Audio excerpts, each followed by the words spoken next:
Life is more like an empty plate. And that's not to imply that your plate is and forever will be bare, but rather that the emptiness of the plate mirrors the blank expanse of an unused canvas and its ingredients, or paints. Now, we began with the predetermined portions. Portions, food pun. Ooh, this is terrifying. We began with the predetermined portions: ethnicity, location, financial status, or genetic predisposition to chocoholism. Now, all of these factors differ from person to person, but the shared experience lies in the random lot you are dealt. And that is that it's up to you, as it is to all of us, to fill our plate with a meal that you'd like to eat. As Voltaire once said, each player must accept the cards dealt, but once they are in hand, he or she alone must decide how to play the game. Or something like that. I'm not very good at remembering quotes word for word, or following instructions step by step, or staying on track when writing the 4th paragraph to my book.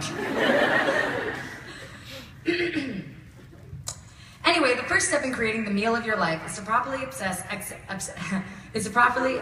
the fixings around you. Like stumbling into a kitchen, perhaps while drunk, and spying a loaf of bread, some butter, some cheese, and knowing deep in your core what to do next. Buy cheese. For me, this began as a child.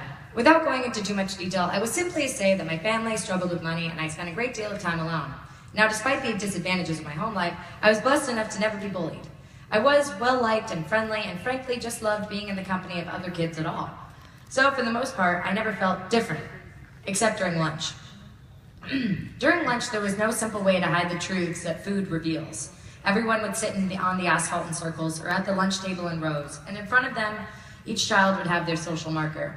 Brown paper bag, labeled with a name, simple sandwich, nothing more. You could tell this kid had a single parent who was trying. They probably knew some Tracy Chapman songs by heart. On Halloween, their costume, if any, would be heartfelt and homemade. A balanced meal, and then this is the next thing. A balanced meal in a plastic lunchbox with a thermos. This meant that there was at least one doting parent at home while the other was off earning their station. That kid occasionally showed up with something store-bought, an item a parent could grab while standing in line for coffee at Starbucks. And maybe this meant that the night before or the morning of, there had been a little skirmish on the home front. Hot lunch. That's the next section. The contents were the same for everyone, but some paid with money and some kids had special tickets.